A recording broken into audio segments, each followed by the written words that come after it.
Welcome to Limitless, the Blind Beginnings podcast where seeing things differently inspires limitless possibilities. This podcast is being brought to you by Blind Beginnings, an organization based in Vancouver, Canada, that supports children and youth who are blind or partially sighted, along with their families. Limitless was created in order to inform, educate, entertain, and share stories from within the blind and partially sighted community in order to show the world that the opportunities for those who are blind or partially sighted are truly limitless. And now, it is my pleasure to introduce you to your host, the Executive Director and Founder of Blind Beginnings, Shawn Marcellet. Welcome back to Limitless, the Blind Beginnings podcast. I'm your host, Shawn Marcellet, and thank you so much for joining us again this week. It is Paralympics time in Tokyo right now, and we are going to talk about BC blind sports and just blind sports in general, and we have a special guest. But before we get to that, I want to introduce my co-host, Jinnie. Welcome back to the podcast, Jinnie. Thank you. Hello, everybody. Do you want to maybe remind our listeners a little bit about your vision and who you are? I'm Jinnie.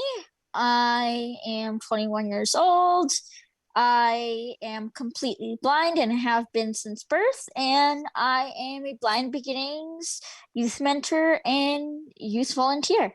Awesome. And Jinnie, before we introduce our guest, just curious, your sport history. Are you an athlete?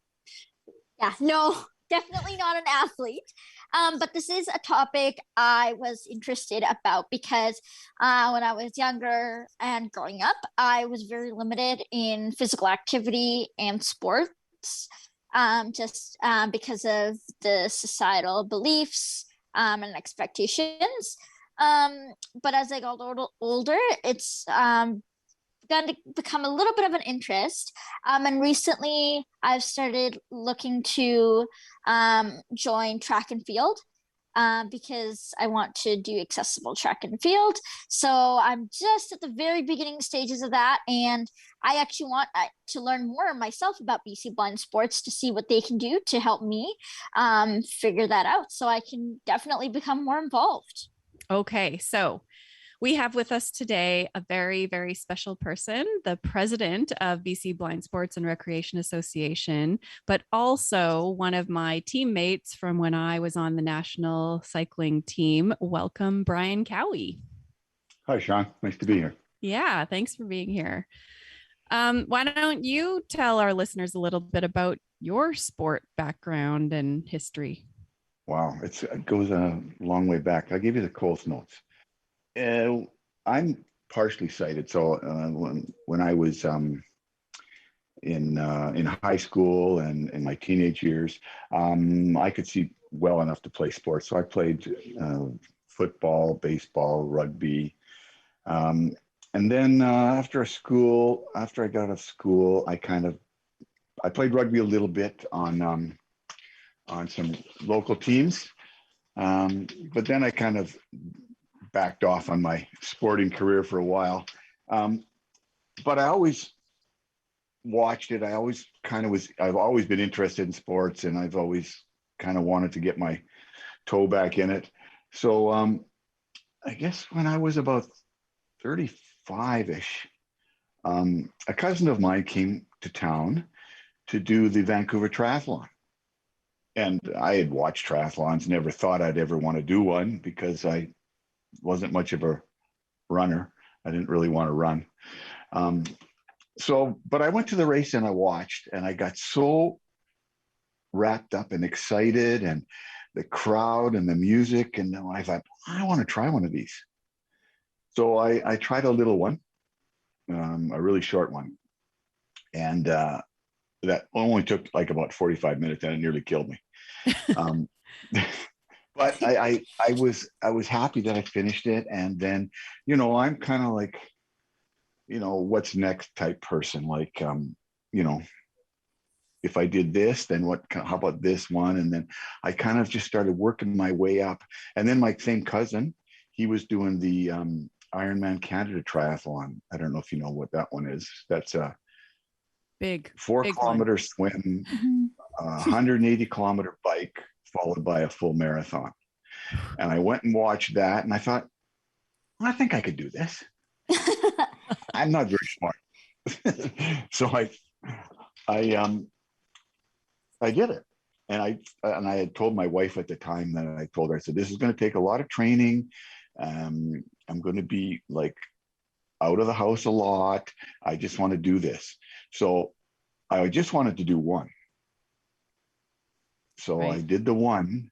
And as soon as I finished, it was like, well, I think I could go a little faster. And if I went a little faster, I could qualify for the World Championships in Hawaii.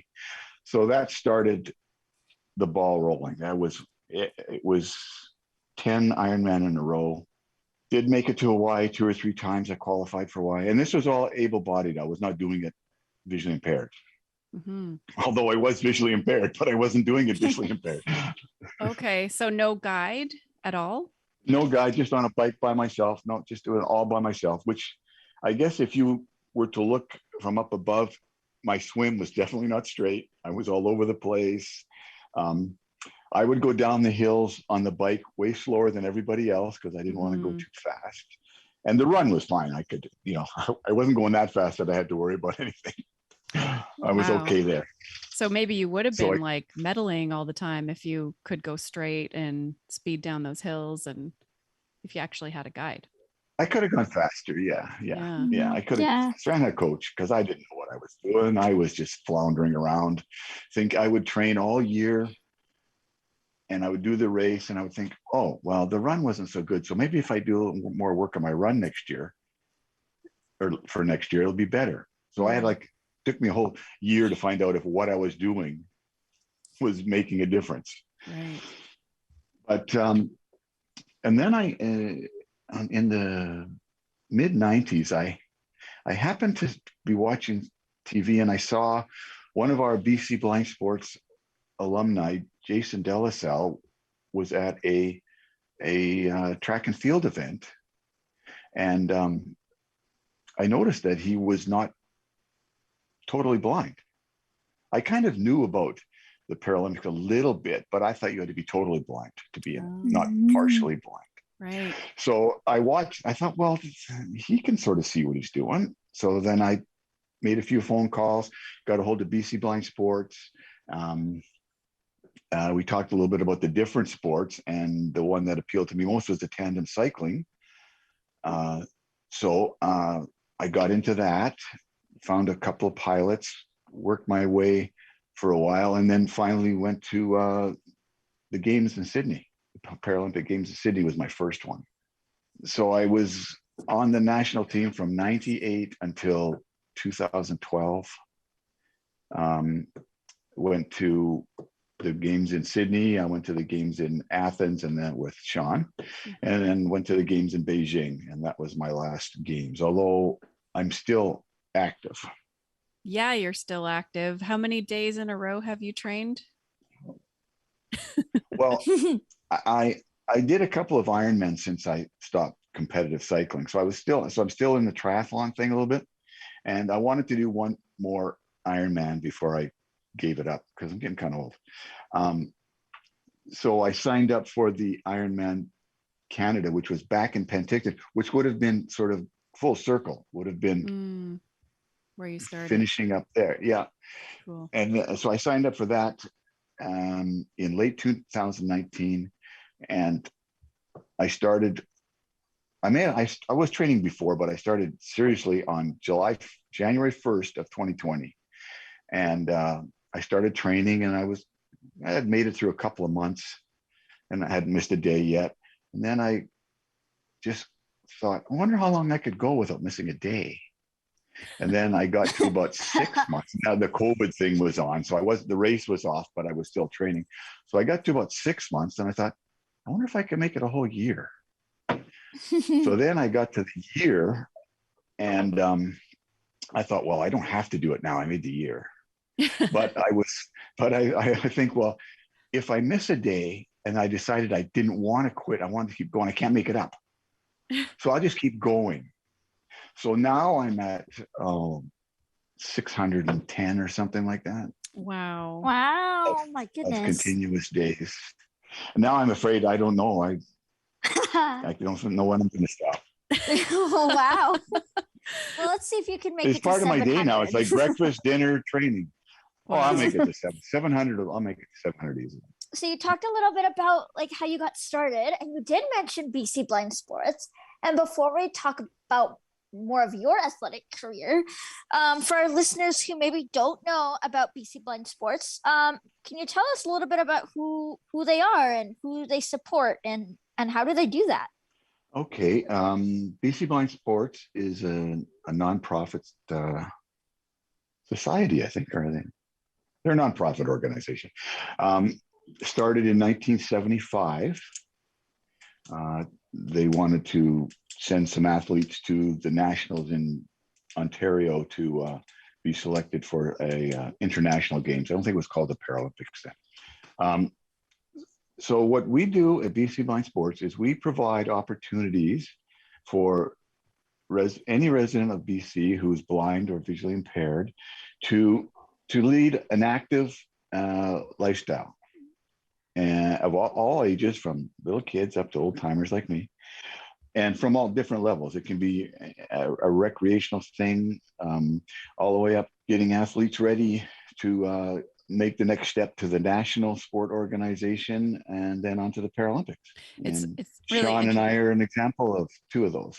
Your story, Brian, of already being an athlete and doing a sport and not realizing that blind sports was applicable to you is really interesting, because I think it usually goes the other way where, in my case, I grew up visually impaired.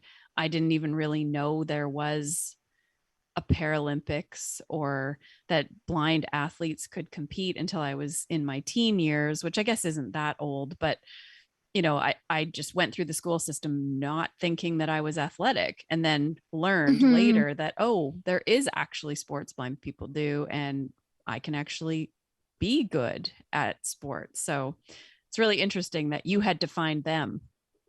I mean, I think I know I'm lucky that I got to grow up basically sighted. I didn't start to lose my vision until I was in my early 20s. So I got to grow up as a kid playing all these things, and so I got familiar with it. I think, unfortunately, kids like you two, I think it's just because people don't know what to do, and so you get left behind because there aren't the people that are educated, and I don't mean to sound like they're not educated. You know what I mean? They're just not. They don't know what to do. So it's just easier to say, well, I just leave it. I don't know what to do. Go with to those the kids. Library while everyone's playing. Exactly. You go do Exactly. study hall while we play basketball or whatever, because I don't know what to do with you. Yeah. We have lots of people like that in the association that they didn't know that there was some place where people understood blindness and visual impairment and could help them and show them that, maybe you can't play basketball with the other kids, but there's other things, there's other sports that you can play. And I also think it's awesome that the kids get to play with their peers. They get to play with other kids that have a vision impairment. So they all sort of have an understanding of it. You don't have to explain yourself every time you do something wrong, because they understand. So I just think that's a good part of what we do. Well, and nowadays, BC Blind Sports will do school visits. If there's a child that's visually impaired in a school, they'll come in and meet with the PE class and, talk to the class about how to adapt, talk to the PE teacher about how to adapt activities so the blind student can participate. So things have changed from when I was a student. Although, Jinnie, I don't know what your experience was. I was going to actually say, I was the kid who got the visits of BC Blind Sports in my school, and though I was very fortunate and I highly enjoyed it. My teachers unfortunately only thought goalball was the only thing, because it's very specific to a blind or visually impaired child, and goalball is amazing. But that was kind of like the thing. Oh, goalball, that's a sport made for you, rather than soccer is still a sport that we all play, but it's just played differently. I think kind of like the thing that they took away was, if there's a divide here, that there's sighted sports and there's blind sports, right? So there, unfortunately, I was one of that, or thinking, we're doing this activity, so today you can go play pass, because everything was then from then on they thought, oh, on the floor, she plays on the floor, so oh, sit with two kids and play pass, or oh, we can roll the ball while you sit on the floor. So they kind of took it a bit out of context. Literally. Yeah, literally. And I think at least they were trying, which is great, but I think there's still a lot of work that needs to be done, as is with many things. But I think BC Blind Sports and athletes such as Brian, and I guess yourself as well, is where that learning starts to happen. Brian, can you give us an overview of what are some sports that people who are blind do? There's goalball. Yes. Tennis. Yeah, tennis is a crazy one, right? Have you tried it, Brian? Yeah, I love it. It's fun. But it's not a sport I ever in a million years thought I'd be able to play. I was going to say, I don't think I'd ever play it, and I don't think I have played it. So now you have a choice whether you want to play it. Exactly. A few years back, you didn't have the choice. Now you have a choice if you want to try tennis. And there's soccer. I said hockey, goalball, tennis. Oh, there's dragon boating. Dragon boating. I was going to say canoeing, but it's not canoeing. Dragon boating. Baseball. There's adapt. Right. We do. There is a group that plays beep baseball occasionally. I prefer beep kickball. That feels like a combination of baseball and goalball combined. It's pretty fun. Yeah. So there's quite a few. There's swimming that you participated in. Mm-hmm. Track and field. Track and field, triathlon, cycling. Track and field, which has a number of different. There's a big umbrella that covers a lot of different things when you say track and field, or athletics, as they call it. So, Brian, when you started to lose your vision, was it gradual or was it sudden? Like, were you nervous to continue to ride a bike, or, well, I guess mostly ride a bike? Do you still ride a bike by yourself? I haven't ridden by myself for a couple of years. Yeah, because that sounds terrifying. The COVID got in the way. I'm probably like a lot of other people. It was quite gradual, so you just sort of find different ways to do things. I would ride my bike, but I was losing my sight before I started this. So when I started it, I was already 12 years into my vision starting to go. So I don't know what level I was at. I was much better than I am now. My sight was much better than it is now. But I wasn't supposed to be driving a car or anything.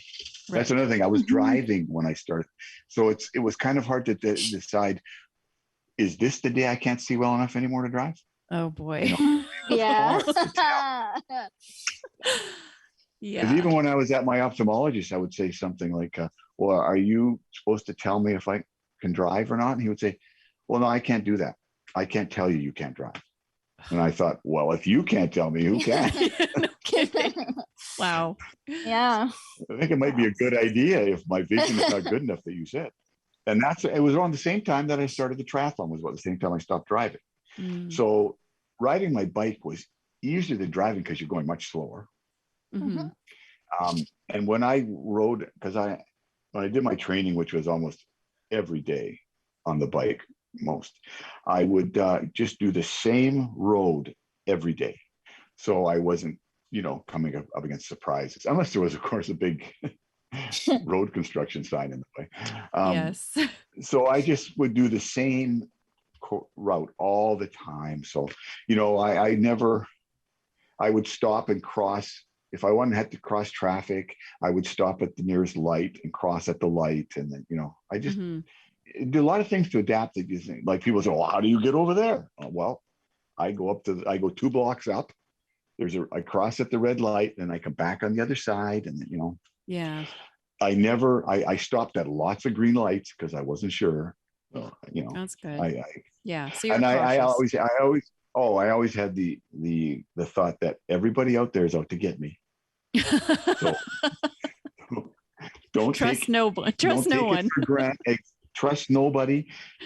Don't take it for granted that they see you or they're going to stop or whatever. Yeah. Because I've had several times where they didn't stop. They said they didn't see me. Did you ever have an accident while you were riding on your own? I had a couple. None of them my fault. Mm. I just want to put that in there. None of them were because I didn't see. Yeah. I mean, people just cut me off or just drove the car right in front of me, and I smashed into their car. Oh no! Yeah. So I had a couple of good ones, but nothing. I don't think I broke anything. I never broke anything. Knock on wood there, knocking for you. Yeah. Well, it's okay now because I'm not really doing it anymore. So. Okay, that's true. So the first time you got on a tandem, do you remember, was it hard to trust, like to let someone else be in control? I can't remember the exact same first time, but I remember the first time I did a race on a tandem, which would have been very close. It might have been the first time I was on it, actually. Mm. And I did it with my cousin that had done the triathlon, was my pilot. And we went to the BC Games in Port Alberni. We got there and we put the bike together. And I guess we didn't, if you can picture that, the handlebars are on the seat tube of the pilot in front. Yes. So I guess I was so used to being in control of my own bike. I was, I probably wasn't a very good stoker then. I was not very cooperative, probably. So I guess when we put the seat post in for the front seat, which had my handlebars attached to it, I guess we didn't tighten it up enough. So while we're riding, I am trying to control the bike. So I'm turning the handlebars, and his seat is going sideways. Oh, no. He's going, "What are you doing back there?" And I go, "I'm sorry, I cannot give up full control." Because I was looking over his shoulder where we were going, and he would think we should go to the right, and I would think we should go to the left. So he's leaning to the right, I'm leaning to the left. The bike is going right at whatever we're trying to avoid. Oh boy. So that was, yeah. So after that, I learned that I shouldn't. Don't do that. Don't do that. Yeah, the back handlebars, the Stoker's handlebars, are stationary. We do not turn the bike. They're not supposed to move. They're not supposed to move, but yeah, if they move, there's a problem. They were moving that day. So, but we stayed up. We didn't fall down. Then I started riding a little more competitively with a friend of mine who I knew, and I knew he was a good bike handler, and I knew sort of what he was like on a bike. I didn't want to get on a bike with someone who was really kind of crazy and took a lot of chances, because I don't want to be that guy in the back. Yeah. And then it was not that hard to get on and ride with somebody, but I wouldn't get on and race with somebody that I wasn't familiar with, because it's a little bit different. It's a little bit scarier. Yeah. When you're in a pack, like you can feel the bikes around you. Yeah. They're everywhere. So you're surrounded. And if anybody goes down, there's a chance you're all going down. Mm-hmm. When you're riding the bike with your hands on the handlebars and you can feel the knuckles of the person next to you against yours because they're that close. Is it that close? Yeah. Oh gosh. Yeah. Or the guy beside you is leaning on you because if you weren't there, they might fall. So and you're going 50, 60 kilometers an hour on pavement. That's wow. That's a fun day in the pack. The women don't go quite that fast, and I feel like I never felt anyone's knuckles beside me, but they're definitely close. Definitely. Like you could smell their breath. The guys are a little more risk taking, and then there's more, like bigger pack. Yeah. Sometimes there's 25 or 30 of the men, and we're on the same road as the women who have maybe 10 or 15. So we're trying to squeeze all those twice as many bikes in the same sort of area. So I had a few crashes on those things. Okay, so how does guiding work in triathlon? Once you did get a guide, what does explain how they help you. Okay, so you do the whole event with them, with the Same guide. person. You can't have different guides for different Well, it sports? depends. If we're going to talk about Paralympic. Mm-hmm. Okay. Is it a Paralympic sport now, triathlon? Yeah, it's going to be on tomorrow. It is. Is it? You didn't know, Yes, Shawn? I think Friday. It's on Friday. Oh no, it And is now. we have a Canadian woman there who has a very good chance of winning the gold medal in the tandem. Really? What's her In the name? blind division. Jessica Tuomelo.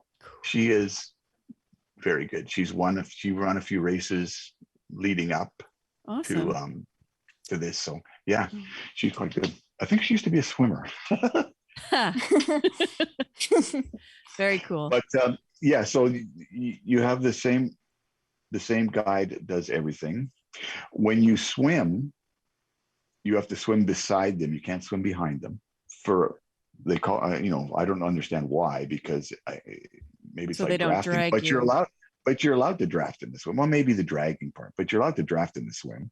So, but anyhow, and then you come out of the water, change take off your wetsuit, get your cycling helmet and shoes on, and then they do the tandem bike with you. And then when you finish the bike, you come off, and then you're tethered like a short rope or string or a little strap or something. And most people do it wrist to wrist. Yeah. I've seen other people do it waist to waist. And then you do the run like that. And they cannot, so I think technically they're not supposed to be ahead of you.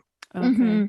So you're supposed to be the one beside you or a little bit. They're supposed to be guiding you, not sort of dragging you. Because if you're running with someone and they're sort of just giving you a little bit of a pull, you could probably run a little bit faster based on what they're doing. Yes. But it's supposed to be based on you. They're supposed to be assisting you, not helping you. Yeah. Interesting. So in the water, you're tethered as well, aren't you? Yeah. And again, they tether differently. I've seen some people tether from thigh to thigh. I've seen other people tether waist to waist. No, I've never seen anybody tether arm to arm. It must be a mess in the water with all these pairs and ropes, and like I just feel like arms and legs and getting kicked in the face. And how does that even work? Well, if you think about it, each team, we'll call them a team, are like they're right beside each other. Yeah. And another sighted guide is not going to try to swim between two people like that. So it's not bad. Do you have like sort of lanes in the water? It's open water. Oh no, it's open water. It's a free for all. Wherever you want to go. There's just the boys or the So you want to try to get out in front of everybody, I guess, to avoid all the. That's the if you're good enough to get out there. I feel like that'd be a little challenging, especially if you're tethered to someone, because in the water you're trying to move a lot more with your body. But then again, it takes a lot of practice. I think you're trying to sort of assume what it'd be like the very first time. Well, the very first time is going to be chaotic. Oh, yeah, going to be, but when you do it a few times, it's not that bad. When I do the longer ones, I don't have to follow the IPC, the Paralympic rules. So when I do the tether, I have a longer one, and I put the tether. I follow my guide, and the tether is usually a white colored rope, and it'll go from his waist to my waist. And because I'm partially sighted, I can see well enough in the water to see the rope.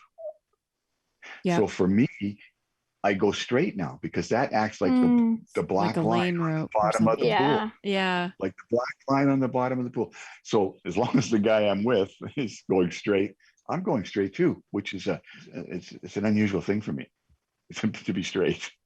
I'm usually all over. When I was doing it by myself, I was all over the place. Wow. Crazy. But the IPC doesn't allow you to do that. But in Ironman and those other ones, I don't have to follow those rules. And I'm not getting any benefit. He's not pulling me. Yeah. It's no different than me swimming behind another swimmer, which is allowed. So I don't Right. feel like I'm cheating. I'm not. Yeah. Well, I'm not because doing it exactly arguably, as if he he was pulling says, you, if he was pulling you, you'd be creating drag for him anyways. So you're not going to yeah, be, he's not going to be faster either. no. Yeah. Yeah, it's not faster. Yeah. Yeah. So Interesting. So are you still planning to do an Ironman once they're back on? well, I hope so. Yeah. I'm going to try and do one more. I haven't run for a long time. Mm. Like running is just. So what I'm going to do is I'm going to start running at the beginning of September and see how my legs feel, and then it gives me a chance to sign up because I'm sure it's going to happen next year. It's canceled. They've canceled it for this year again. They can't. They delayed it. They postponed it. Then they canceled it. So Right. I just want to do one more, and I'm going to do this one with my son, which would be kind of cool. Oh, that's awesome. Does he train as much as you do? Not quite, but he's about 5 times a week. That's good. That's not too bad. Not too bad. No, he was doing triathlons until a couple of years ago, and he was really getting quite good at it. Awesome. Yeah, so I'm looking forward to doing that last one for me, and that'll be his first Ironman, maybe his only one, because he might not want to do it again after you. It's not a pleasant feeling when you finish that thing. Oh, I can't even imagine. You'd probably need a lot of rest after that. I mean, I used to think, well, I'm not that. I thought I was not a bad swimmer till I started doing these things, and I found out my swimming technique was terrible. So I thought, and riding a bike, sometimes you can coast. You don't have to always be pedaling. So I can maybe, but I thought running, if you're not running, you're not moving. I thought, Exactly. I could do that. Your feet have to keep going. And the run is at the end. Like that would be the hardest for me too. Although I have been running quite a bit lately, but it's challenging. I can't even imagine doing that at the end of all the other things. But I'd like to. What? When you're at about 100, when I get at about 160 kilometers on the bike, I can't wait to get off that bike and run. Really? I don't want to be on it anymore. That's a long time. It's like, well, depending how fast you go, it's like 5 to 7 hours, depending who you are and how fast you are. Yeah. Of riding. Yeah. Wow. I don't know. I want to do a triathlon, but I have no desire to do an Ironman ever, ever, ever. I don't think I would catch that disease of like, oh, I've done a triathlon. Now I want to do an Ironman. It just sounds awful. That's what I said. I just want to do this little one. Yeah. Just saying, I just want to do that little one turned into 15 Ironman, 3 Paralympic Games. Wow. Thank God, maybe I'm addictive. Does that mean I'm addictive? I think so. You're 610 days of training, and now it's just like out of the principle of the thing, you're going to keep going.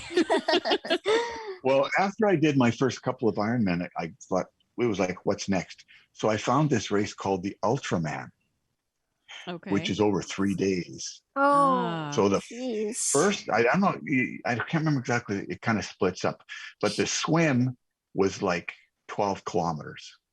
Wow. And then the bike was like 360 kilometers.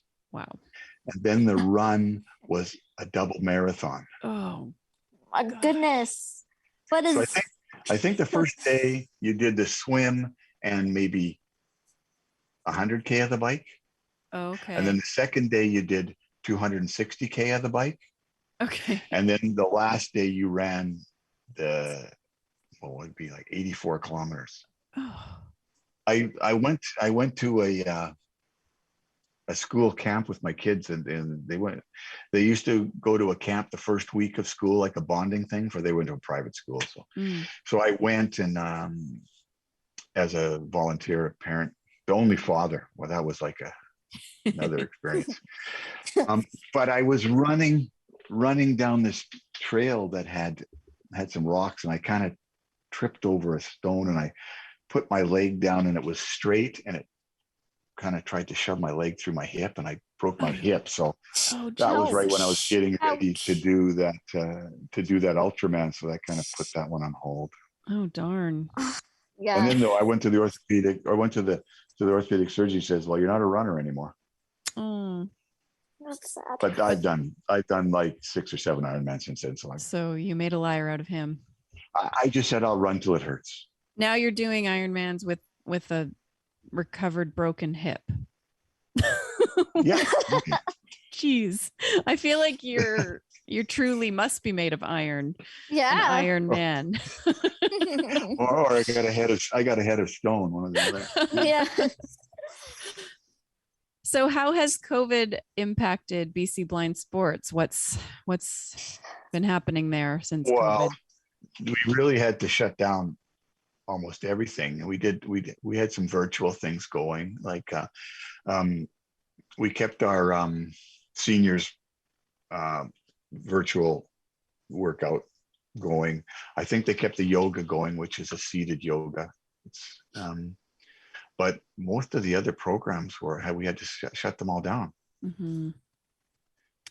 They're coming back now though. Like I think hockey is going to start beginning of September. I think goalball they're back practicing again. Mm-hmm. So yeah, it's coming back. So we talked a lot about the Paralympics. That's amazing. But for those of us who sadly aren't as ambitious and maybe can't do all that, what does BC Blind Sports do for those people who just maybe want to, do some recreational physical activity or just want to do something for fun? Well, a lot of those things I mentioned you can do. Prior to the COVID thing, there was a group that went tandem cycling just for fun, just recreational. I think there was about 6 or 8 bikes.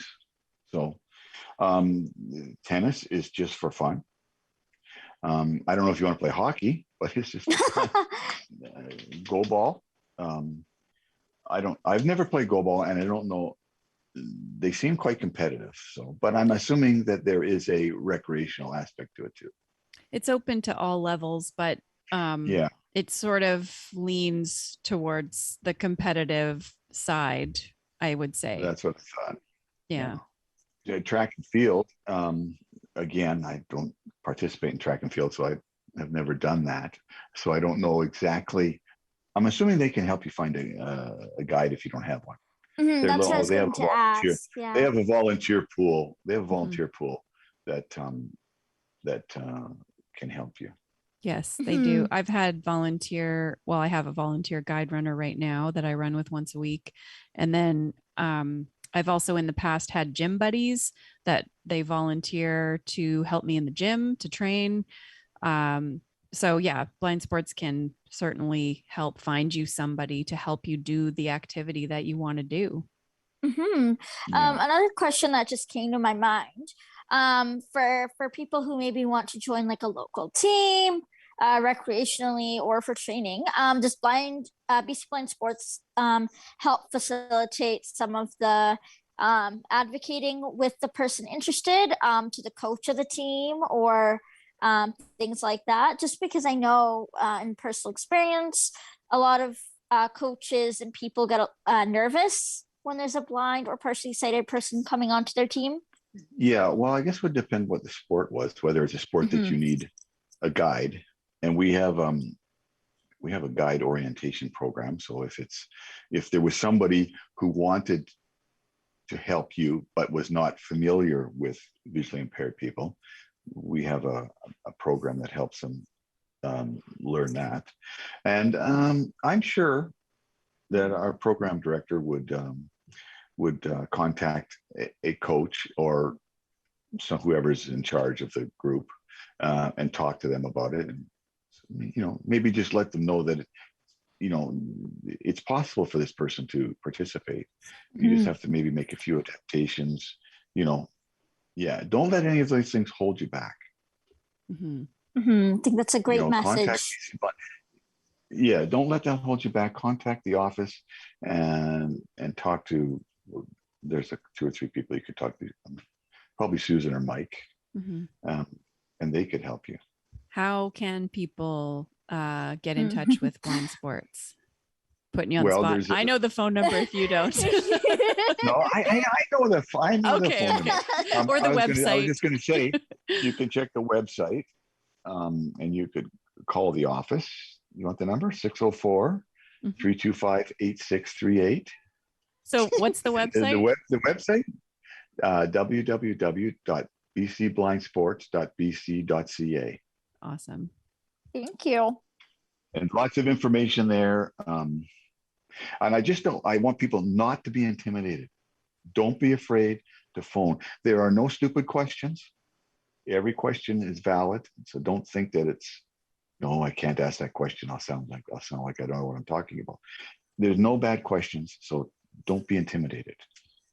I definitely think that being active and physical sport, recreation, whatever is really, really important. It's definitely benefited my life, and it's lots of fun too. It provides social opportunities and just, it's so good for you. It's so important. So there are no negative things to it. Yeah. Short of a bad bike crash, but there are no negative things, right? It's good for your health. It's good for you socially. It's good for your mind, your mental well-being. It's all positive. And I will add that Blind Sports does support people who are blind with additional disabilities as well. So if there's a visual impairment and an additional challenge, they'll support everybody who has a visual impairment. That's in our vision. Yeah. Mm-hmm. Yeah. Which is on our website if someone wants to look at that.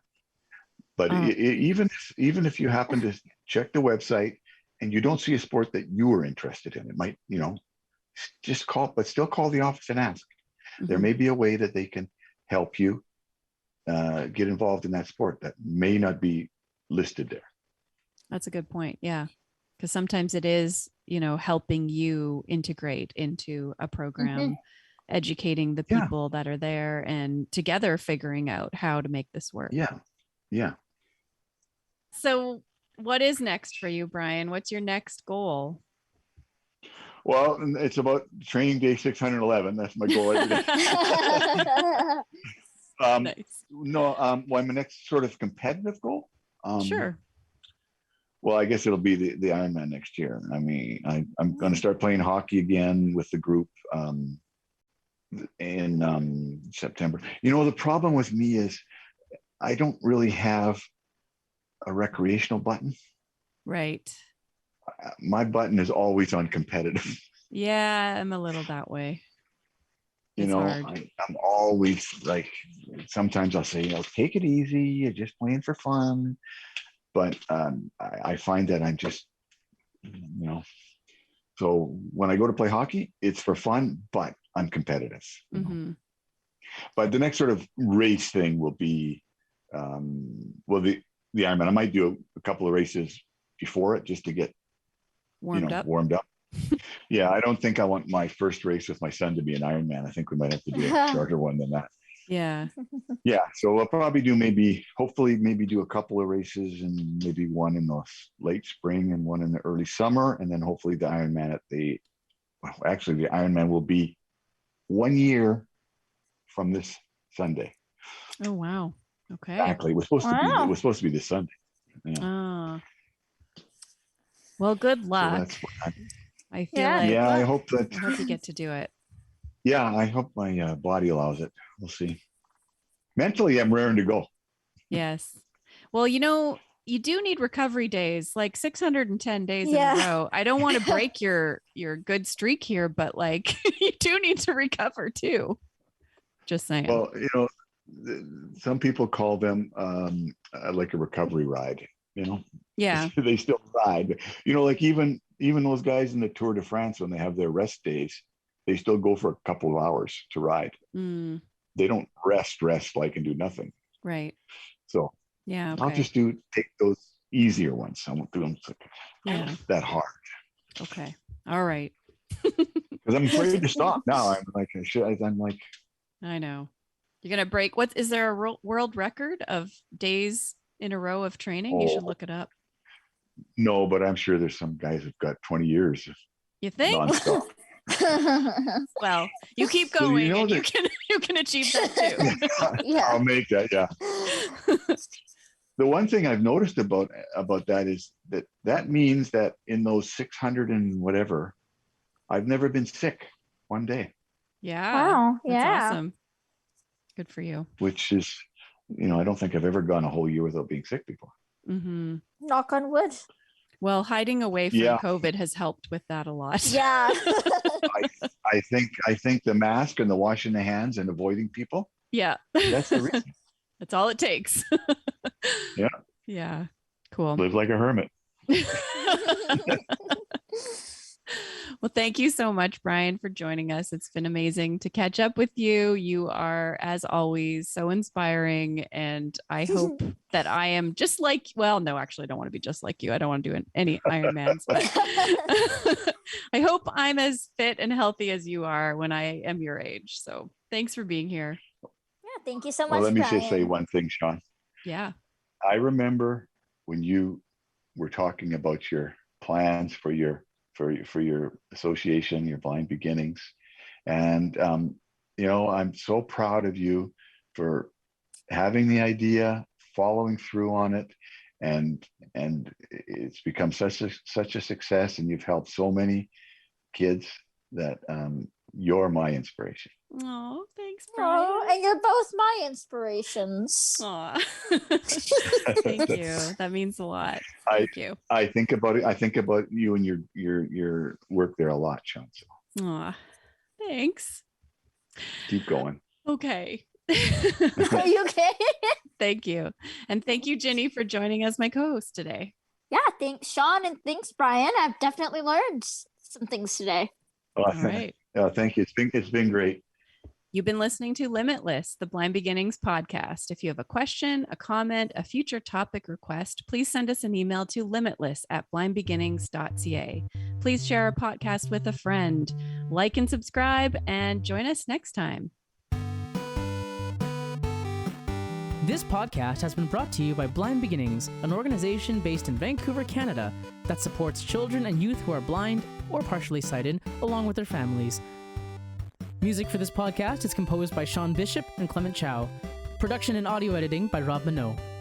For more information about Blind Beginnings and the work it does to support children and youth who are blind and partially sighted, along with their families, visit us on the web at www.blindbeginnings.ca, and also remember to follow us on Facebook, Instagram, and Twitter. We thank you for joining us, and we look forward to seeing you next time.